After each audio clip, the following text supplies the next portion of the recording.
오늘 우리에게 주시는 말씀은 고린도전서 15장 51절에서 58절까지의 말씀입니다. 제가 먼저 읽고 번갈아 읽겠습니다. 보라, 내가 너희에게 비밀을 말하노니 우리가 다 잠잘 것이 아니요 마지막 나팔의 순식간에 호련히 다 변화되리니 나팔 소리가 나매 죽은 자들이 썩지 아니할 것으로 다시 살아나고 우리도 변화되리라. 이 썩을 것이 반드시 썩지 아니할 것을 입겠고 이 죽을 것이 죽지 아니함을 입으리로다. 이 썩을 것이 썩지 아니함을 입고 이 죽을 것이 죽지 아니함을 입을 때에는 사망을 삼키고 이기리라고 기록된 말씀이 이루어지리라. 사망아, 너의 승리가 어디 있느냐? 사망아, 내가 쏘는 것이 어디 있느냐? 사망이 쏘는 것은 죄요 죄의 권능은 율법이라. 우리 주 예수 그리스도로 말미암아 우리에게 승리를 주시는 하나님께 감사하노니 그러므로 내 사랑하는 형제들아, 견실하며 흔들리지 말고 항상 주의 일에 더욱 힘쓰는 자들이 되라. 이는 너희 수고가 주 안에서 헛되지 않은 줄 알미라. 아멘. 우리 앉으시면서 서로 은혜 많이 받으세요. 인사하시겠습니다. 오늘은 놀라운 비밀을 자랑하라 라는 제목을 가지고 말씀을 나누려고 합니다. 예수님은 사망 권세를 깨뜨리고 다시 사셨습니다. 할렐루야. 여러분은 이 놀라운 사실이 기쁘지 않으세요? 예수님은 다시 사셨습니다. 예수님이 부활하셨기 때문에 우리도 주님과 연합하여 부활하여 다시 사는 이 놀라운 소망이 저와 여러분에게 있는 줄 믿으시기 바랍니다. 그래서 우리는 이 놀라운 사실을 많은 사람들에게 알려야 합니다. 예수님의 부활은 우리가 모든 사람들에게 널리 알리고 선포하고 증거해야 하는 영적 비밀입니다. 그런데 여러분, 사실 제가 오늘 방금 말씀드린 게 조금은 모순되는 것 같지 않아요? 알다시피 비밀은요, 시크릿입니다. 너와 나만의 비밀, 지사님과 나만의 비밀. 우리가 누군가에게 알리고 싶지 않을 때 감추고 싶은 사실, 서로만 알고 싶은 그런 내용을 우리가 비밀이라고 말을 합니다. 그런데 제가 오늘 놀라운 비밀을 자랑하라고 했는데, 놀라운 비밀을 자랑하는 것 상식적으로 이해가 되지 않을 수도 있습니다. 우리 교회가 목장을 시작할 때 목원들과 함께 서약서를 쓰고 시작을 하는데요, 여러 가지 목원들이 지켜야 될 영적 예의나 그런 걸 나누면서 서로 동의하고 서약서를 씁니다. 특별히 목장이 부흥하고 아름답게 유지되기 위해서 가장 필수적인 사항이 있는데요, 그게 뭐냐면 목장 안에서 자기가 힘들고 어려워서 나눈 그 삶의 내용들, 쉽게 말하자면 우리가 함께 나눈 삶의 비밀은 서로 지켜줘야 힘이 되고, 그리고 지켜줘야 목장 공동체가 아름답게 지켜지는 것입니다. 목장에서 나눈 내용은 다른 사람들에게 말하지 않는 게 영적 예의인 것이죠. 하지만 우리가 이런 삶의 아픔들, 삶의 내용들, 비밀들을 말하고 누군가의 삶을 떠들고 다니거나 말하고 다니거나 가십거리로 삼는다면 그것은 공동체를 파괴하는 영적인 죄입니다. 목장에서 나눈 내용을 다른 사람에게 함부로 옮기지 마십시오. 그건 공동체를 파괴하는 태도입니다. 중보기도팀도 마찬가지입니다. 우리 중보기도팀은 누구보다도 헌신적이고, 심지어는 제가 말씀을 전하기 전에 우리 모여서 단상 위에서는 목회자를 위해서 중보합니다. 그리고 남들에게는 말하지 못하는 아픔과 힘듦과 기도 제목을 위해 정말 간절하게 주중에 모여서 기도하고 있습니다. 여러분, 다른 사람들의 문제와 아픔은 자신의 간절한 기도 제목이 되어야 되지, 떠들고 다니고 말하고 다니고 발설해도 되는 그런 게 아닙니다. 우리가 떠드는 가십거리가 되어서도 안 됩니다. 물론 우리 중보기도팀은 그러지 않습니다. 그러지 않기로 서약하고 시작하기 때문입니다. 그래서 여러분, 남들에게 말하지 못하는 어려움, 삶의 내용들, 중보기도팀에 교회 말씀드려서 기도로 후원받는 것도 굉장히 중요합니다. 그런데 오늘 본문을 보면 주님께서는 감춰야 할 비밀을 공공연하게 드러내고 있습니다. 51절에 보니까 보라 내가 너희에게 뭐를? 비밀을 말하노니. 지금 주님은 모든 사람들에게 비밀을 말하고 있는 거예요. 무슨 비밀이냐? 우리가 다 잠잘 것이 아니요 마지막 나팔의 순식간에 호련히 다 변화되리니. 여기서 주님이 말씀하시는 이 비밀은요 헬라어로 미스테리온이라는 단어인데요, 영어 미스테리 여기서 파생된 단어예요. 그리고 입을 다물다 침묵하다라는 의미를 가진 미오에서 파생된 단어이기도 한데, 즉 감춰야 될 비밀이 아니라 너무 신비스러워서 은밀하게 감춰졌지만 우리가 이해할 수 없는 신비, 이런 것으로 보통 해석이 됩니다. 그러니까 이 비밀, 미스테리온이라는 단어는 마냥 어둡고 숨겨야 하는 그런 부정적인, 말하면 안 되는 부정적인 의미가 아니라 만천하에 다 이미 다 공개되었지만 사람들이 어떻게 그럴 수 있어? 이해가 되지 않는데? 야, 신비스럽다. 이런 내용을 표현할 때 사용되는 것입니다. 그래서 주님은 사람들에게 다 알려졌지만, 여러분 믿지 않는 사람들도 주님이 부활하신 것을 다 압니다. 다 알아요. 그런데 이해하지는 못합니다. 어떻게 죽은 자가 살아나냐? 이해하지 못하는 거죠. 그래서 부활은 비밀이다라는 것입니다. 주님은 미스테리며 영적 신비인 부활의 비밀을 자랑하라고 하는 것이죠. 여러분, 사람이 갖고 있는 비밀을 발설하면 상처가 됩니다. 수치가 됩니다. 치부가 드러납니다. 그런 사람이 되지 마세요. 그러나 하나님 나라의 비밀은 나눌수록 은혜와 축복이 됩니다. 저는 여러분이 예수는 죽고 다시 살아나셨다 라는 이 놀라운 비밀을 자랑하는 그런 성도가 되시기를 예수 그리스도의 이름으로 축원합니다. 그럼 우리가 자랑해야 할 이 놀라운 비밀은 무엇인가? 여러분들도 다 아는 거예요. 죽어도 다시 살아난다는 것입니다. 52절에 보니까 나팔 소리가 나매 죽은 자들이 썩지 아니할 것으로 다시 살아나고 우리도 변화되리라. 여기서 나팔 소리는 예수님께서 다시 재림하시고 다시 오시는 그날을 상징합니다. 주님이 다시 오시는 날 모든 성도들은 다시 살아납니다. 우리는 육신은 죽지만 영의 몸으로 다시 살아나는 거예요. 우리가 죽으면 우리 몸은 매장이 되거나 화장되거나 썩어서 없어지거나 흩날리는 것처럼 보이지만 영의 몸으로 다시 살아난다는 것이죠.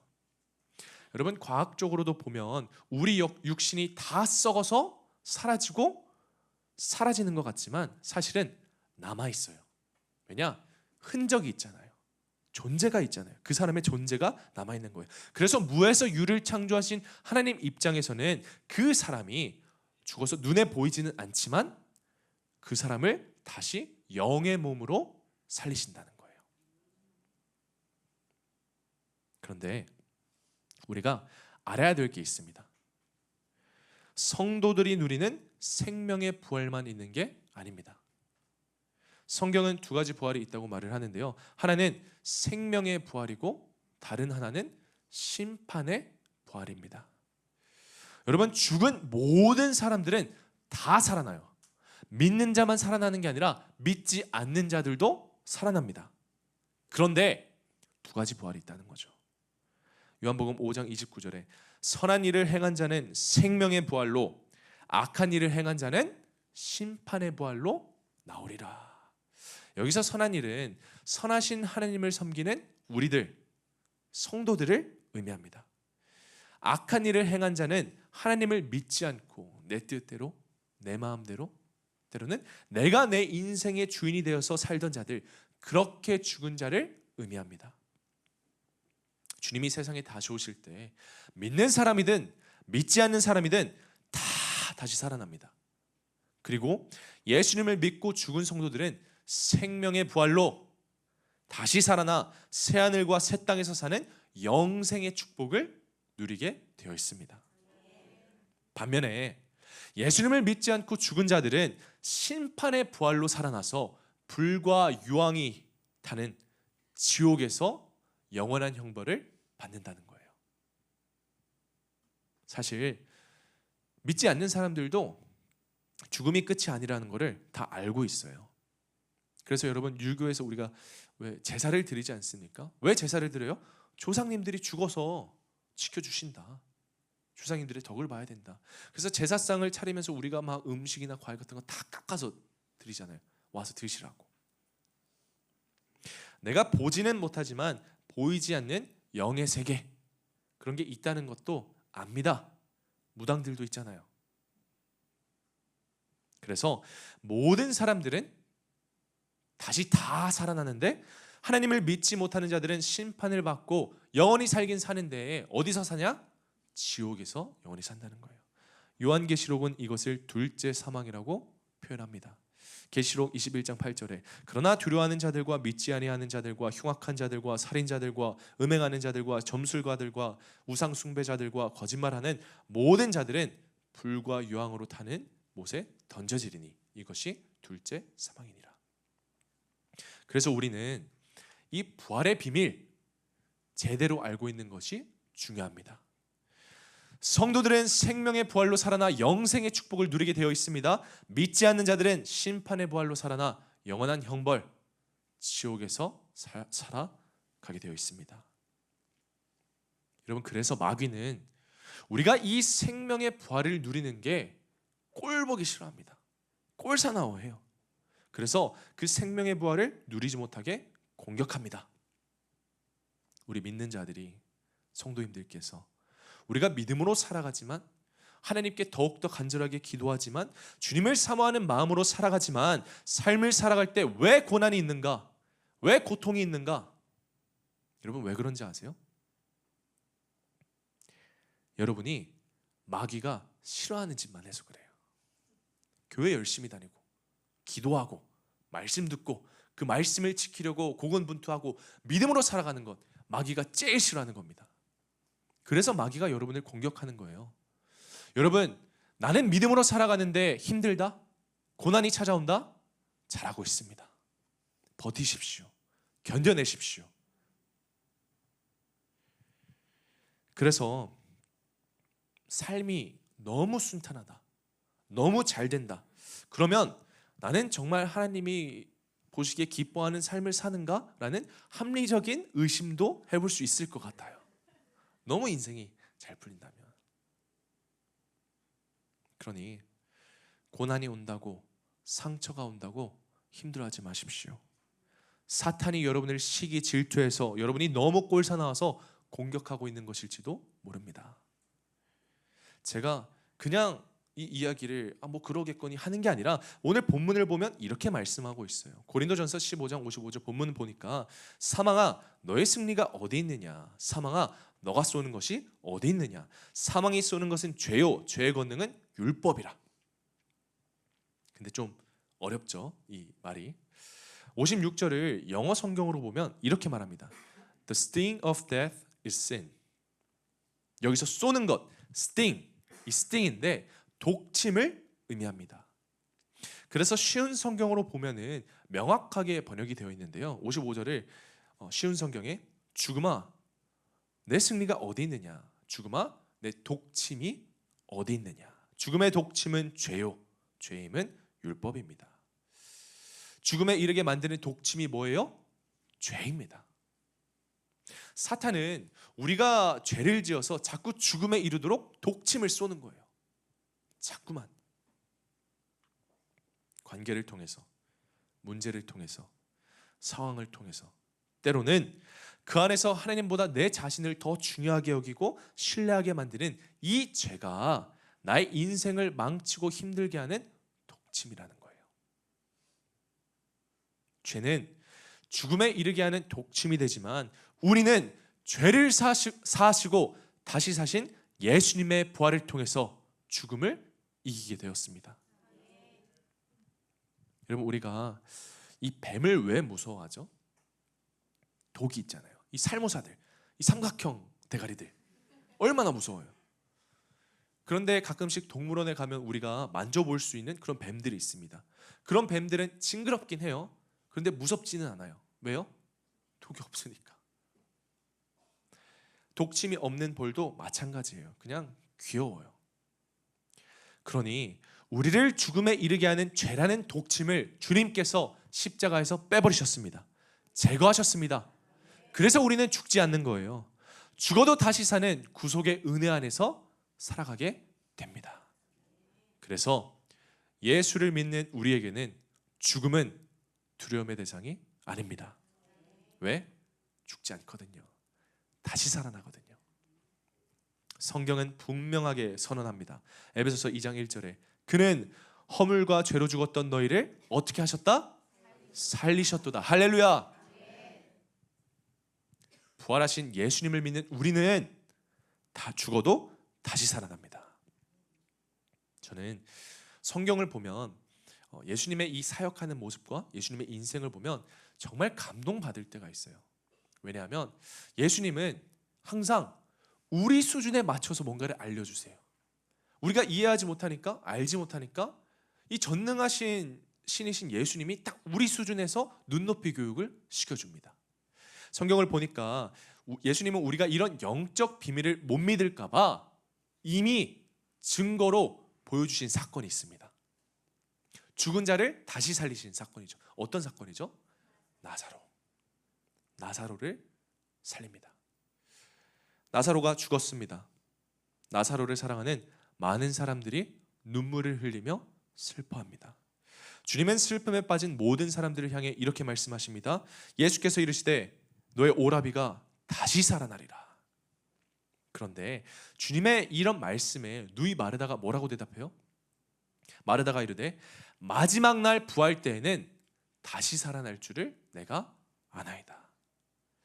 마르다는 예수님을 사랑했고 예수님을 따랐습니다. 예수님에게 희망과 기대를 두었습니다. 예수님이 보여주신 수많은 기적과 능력을 경험했습니다. 그리고 마지막 때에도 부활할 것임을 알았습니다. 하지만 죽은 나사로가 지금 다시 살아날 것이라는 믿음은 없었습니다. 주님은 이런 믿음 없는 사람들을 데리고 무덤으로 가서 이렇게 말씀하세요. 예수께서 이르시되 돌을 옮겨 놓으라. 돌을 옮겨라. 그러자 마르다가 이렇게 말하잖아요. 마르다가 이르되 주여 죽은 지가 나흘이 되었으며 벌써 냄새가 나나이다. 이 더운 날에 여러분 죽어서 시신이 됐으니까 다 부패해서 냄새가 났겠죠? 다 끝난 거예요. 이미 죽어서 썩어 버렸는데 이런 마르다의 반응은 너무 상식적이고 당연한 것입니다. 그러나 우리가 무덤에 오기 전에 부활을 믿지 못하던 마르다에게 예수님이 하셨던 그 말씀을 우리가 다시 한 번만 생각해 봅시다. 이 무덤에 오시기 전에 예수께서 뭐라고 말씀하셨냐면 분명하게 말씀하세요. 예수께서 이르시되 나는 부활이요 생명이니 나를 믿는 자는 죽어도 살겠고 무릇 살아서 나를 믿는 자는 영원히 죽지 아니하리니 이것을 내가 믿느냐? 여기서 주목해야 할 점이 뭐냐면 아까 24절에 마르다가 뭐라고 대답해요? 마르다는 내가 아나이다. 내가 압니다 주님. 그런데 주님은 이렇게 말하는 거예요. 아는 거 말고 내가 믿느냐? 오늘날 많은 사람들이 주님이 부활하신다. 우리도 주님이 부활할 것을 알아요. 그런데 딱 거기까지. 우리가 삶의 변화가 없습니다. 교회를 다니는데 별다른 변화가 없습니다. 왜? 알미 우리를 변화시키는 게 아니라 믿음이 우리를 변화시키기 때문입니다. 그래서 주님은 내가 압니다. 아니 아는 거 말고 이걸 네가 믿냐고 라고 질문하시는 것이죠. 믿으라고 말씀하십니다. 주님은 마르다가 부활을 믿고 변화하시기를 원하셨습니다. 오늘 여러분에게 말씀드립니다. 우리는 죽어도 다시 살아납니다. 사실 우리가 살아가고 있는 이 시대는요, 이성과 지성과 합리성과 논리의 시대예요. 그런데 이런 시대의 부활 impossible, 불가능합니다. 이해되지 않아요? 믿을 수 없고 납득이 되지 않습니다. 그런데 그런 내 이성으로, 경험으로, 상식으로 생각해 보면 안 되는 거죠. 여러분 꼭 기억하십시오. 부활은 이해하는 것이 아닙니다. 믿는 것입니다. 왜냐하면 하나님은 죽은 자의 하나님이 아니라 산 자의 하나님이십니다. 천지를 창조하시고 생명을 주관하시는 하나님께 죽음은 전혀 문제가 되지 않는 것이죠. 살아계신 하나님을 믿는다면 우리는 죽어도 반드시 살아나게 되어 있습니다. 그래서 주님은 부활의 주님을 믿지 못하는 것을 죄라고 말씀하십니다. 요한복음 16장 9절에 죄에 대하여라 함은 그들이 나를 믿지 아니하며,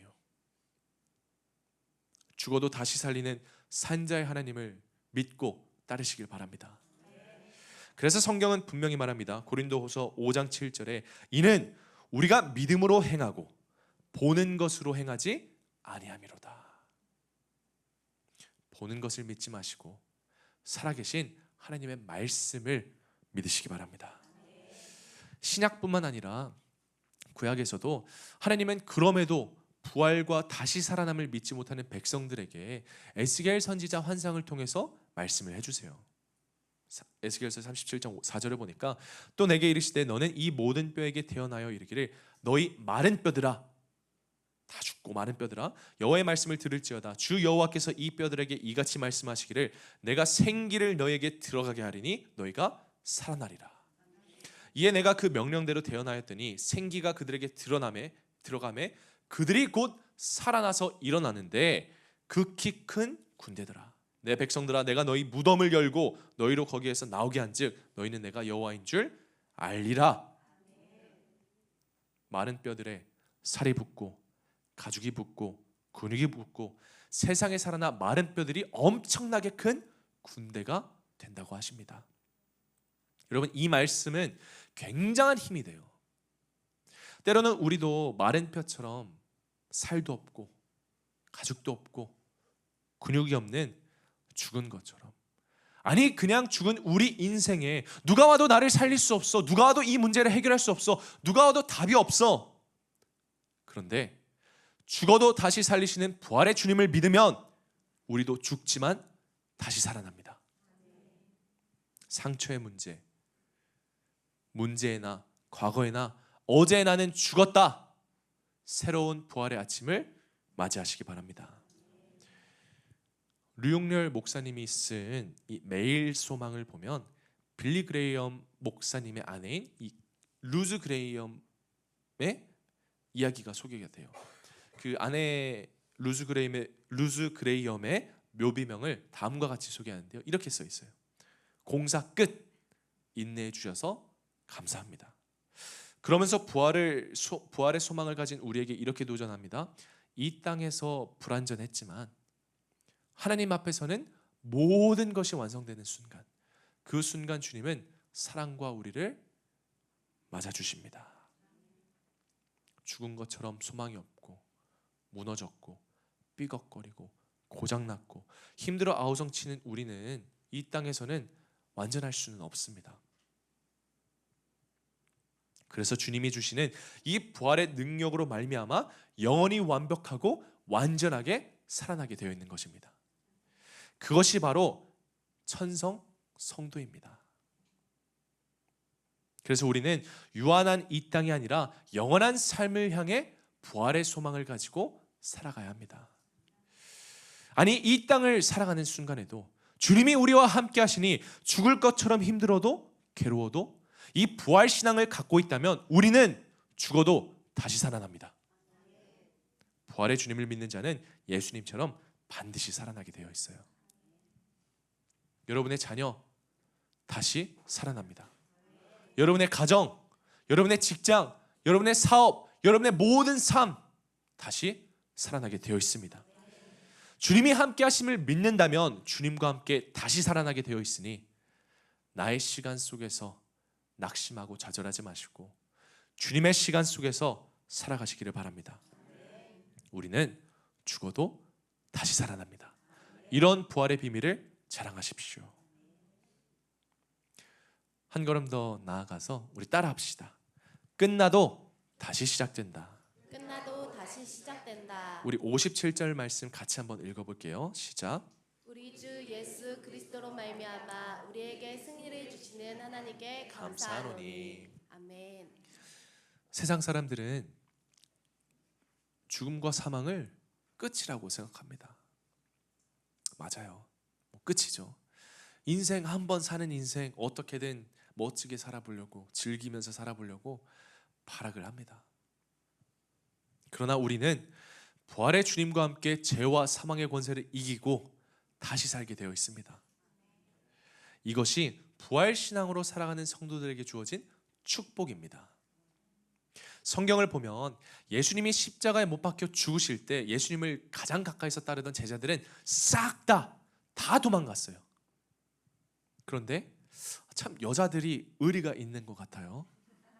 여인들은 장례를 준비하면서 어떻게 장사 지낼지 준비를 합니다. 여러분 마찬가지예요. 사람들은 장례를 준비하며 낙심할 때 하나님은 무덤 뒤에서 부활의 시작을 준비하고 계셨습니다. 예수님의 십자가 죽음은 끝이 아닙니다. 부활은 새로운 시작입니다. 여기서 우리는 중요한 한 가지를 잊어서는 안 됩니다. 죄와 사망에서의 승리는 내 힘으로 이루어지는 게 아니라 누구의 능력으로 이루어진다? 주님이 하시는 것입니다. 그래서 우리가 볼 때는 다 끝난 것 같지만 주님이 볼 때는 다시 시작되는 거예요.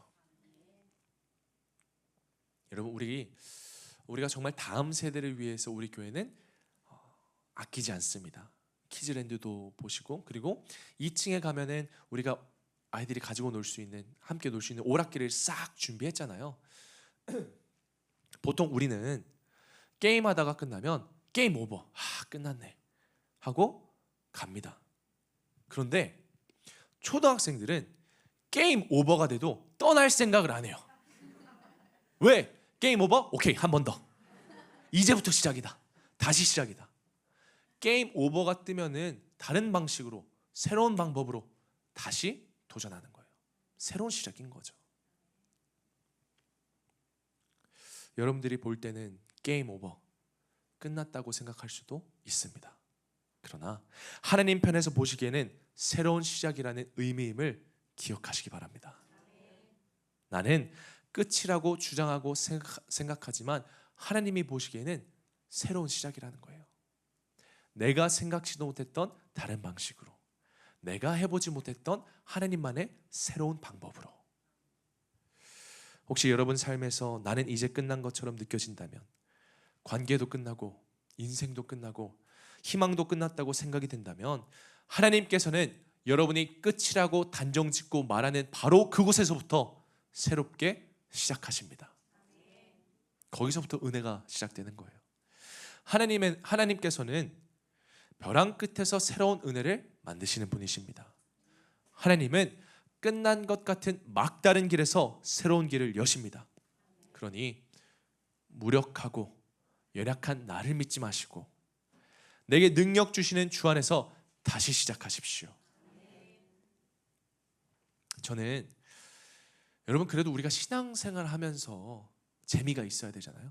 저는 이 막다른 길에서 다시 시작하게 하시는 하나님을 만나는 게 예수 믿는 재미라고 생각을 해요. 여러분이 그렇게 노력하고 해왔지만 여러분이 못했던 거 거기서 낙심하는 게 아니라 그래 또 한 번 해보면 되겠구나. 또 다른 방법으로 또 다른 방식으로 전혀 새로운 걸로 하면 되겠구나. 저는 그게 예수 믿는 재미라고 생각합니다.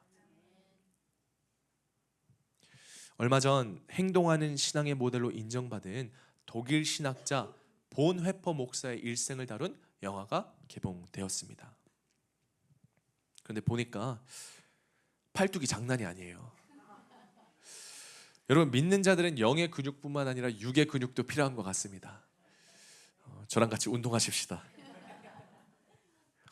보네퍼 목사님은요 독일 나치의 만행에 저항하다가 세계 2차 대전이 종전되기 직전에 1945년 4월 9일에 39세의 나이로 교수형에 처해지고 생을 마감했습니다. 보네퍼 목사님은 죽기 직전에 유명한 말을 남깁니다. 이것이 끝이다. 하지만 나에게는 새로운 삶의 시작이다. 실제로 보네퍼 목사님의 죽음은 끝이 아니었습니다. 보네퍼 목사님의 순교는 독일 교회가 이 나치 정권의 히틀러 정권에 협력했던 과오를 반성하고 회개하도록 도왔고, 마틴 루터 킹과 같은 인권 운동가들에게 깊은 영향을 끼쳤습니다. 지금도 숨어 지내는 비겁한 그리스도인들에게 행동하는 신앙의 산 모델이 되고 있습니다. 보네퍼 목사님은 수많은 목회자들에게, 저에게도 새로운 시작을 만드는 놀라운 영감을 주고 원천이 되었습니다. 하나님은 우리가 무너진 바로 그 자리에서 다시 시작하게 만드시는 분입니다. 우리가 끝났다고 포기하고 낙심될 때 주님은 나팔을 부십니다. 끝이 아니다. 이제 새로운 시작이다. 이번 그레이스 10데이즈 마지막 집회 때 제가 여러분들에게 말씀드렸잖아요. 하나님은 끝이 아니라고 하는데 왜 내가 끝이라고 판단하고 결론을 짓는가? 하나님이 이제 시작이라고, 된다고, 가능하다고 말씀하시는데 왜 내가 안 된다고 결론을 내리는가? 오늘 본문 앞에 있는 고린도전서 15장 42절에서 44절은 부활의 의미를 잘 설명합니다. 죽은 자의 부활도 그와 같으니 썩을 것으로 심고 썩지 아니할 것으로 다시 살아나며, 욕된 것으로 심고 영광스러운 것으로 다시 살아나며, 약한 것으로 심고 강한 것으로 다시 살아나며, 육의 몸으로 심고 신령한 몸으로 다시 살아나니. 그렇습니다. 부활은 다 끝난 것 같은 인생을 다시 시작하게 합니다. 그래서 우리는 피투성이라도 버텨야 하는 거예요. 오늘 이 자리에 여러분들의 생각으로, 여러분들의 경험으로 끝이라고 판단 내리고 결론 지으신 분들이 있다면, 내가 여기서 뭘 더 할 수 있나 한숨만 내시는 분들이 있다면, 오늘이 새로운 시작을 결단하는 날임을 믿으시기 바랍니다. 이 부활절 주일, 이 말씀이 여러분에게 주어진 축복이고 도전입니다. 그런데요, 이 부활의 믿음으로 사는 자들은 단지 살아나는 것에 그치지 않습니다. 살아나 다시 회복되고 다시 부흥하게 되어 있습니다. 부활, resurrection 이라는 단어를 영어 사전으로 찾아보면 두 가지 단어가 뜻이 더 들어있는데요. 첫 번째 restoration, 회복, 그리고 revival, 부흥이라는 단어가 함께 들어가 있습니다. 그러니 이 부활이라는 것은 단순히 다시 시작하는 것에 그치는 것이 아니라 끝난 것 같지만 다시 회복되고, 결론이 난 것 같지만 새롭게 부흥이 된다는 거예요. 할렐루야. 얼마나 놀랍습니까? 오늘 2025년도 부활주일에 여러분들에게 부활의 의미는 다시 살아나는 것에 그치는 의미가 아니라 온전한 회복과 위대한 부흥이 다시 시작되는 날이기를 예수 그리스도의 이름으로 축원합니다. 저는 끝난 것 같아도 다시 시작하게 하시는 이 부활의 믿음으로 여러분들이 끝까지 버티며 살아갔으면 좋겠습니다. 나의 끝에서 주님으로 다시 시작하게 하시는 이 놀라운 비밀을 자랑하십시오. 선포하십시오. 증거하십시오. 믿으십시오. 말씀을 맺겠습니다. 우리가 살면서 자기도 모르게 가끔씩 하는 단어가 있어요.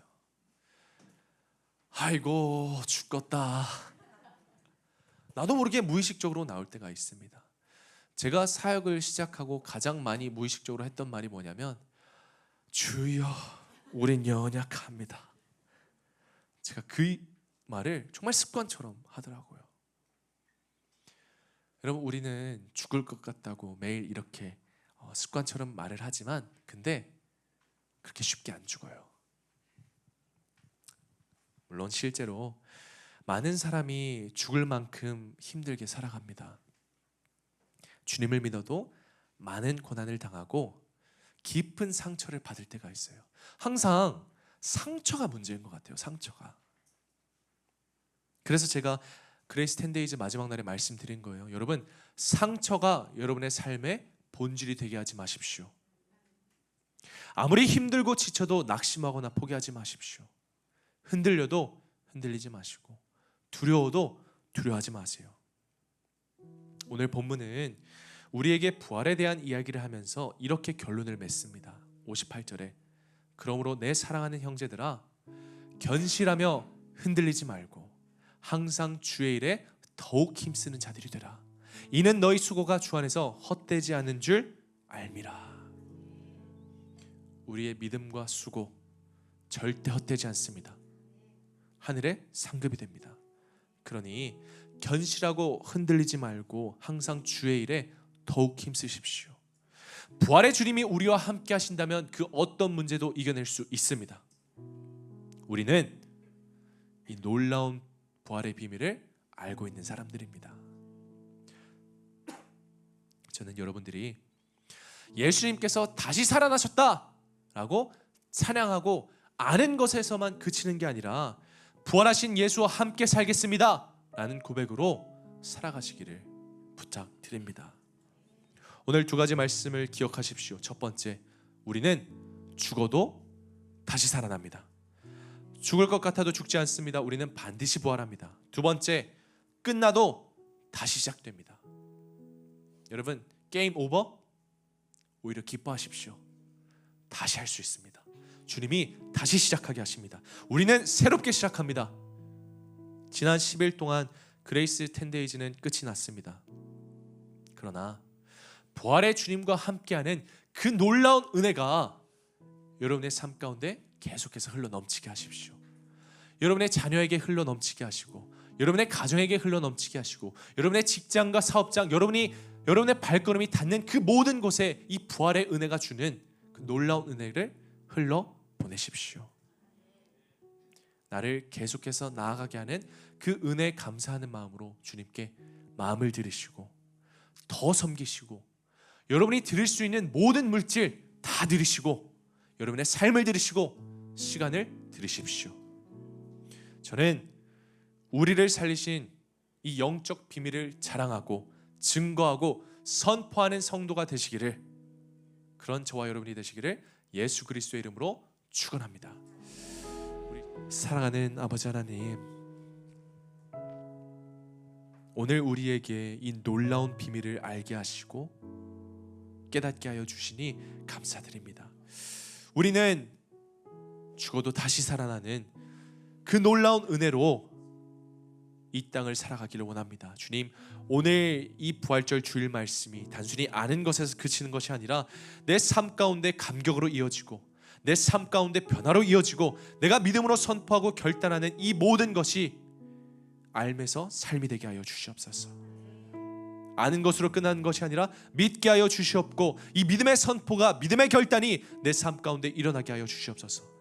그리고 그때 우리는 다시 살아나는 것에 그치는 것이 아니라 죽어도 다시 살아나고 회복하고 부흥케 되고 끝난 것 같아도 다시 나아가게 하시는 그 주님과 함께하는 그 모든 인생이, 그 모든 인생을 우리가 누리게 하여 주시옵소서. 이 놀라운 부활의 비밀을 축복으로 여기며 살아가는 우리들이 되게 하여 주시옵소서. 감사드리며 이 모든 말씀 살아계신 예수 그리스도의 이름으로 기도합니다. 아멘.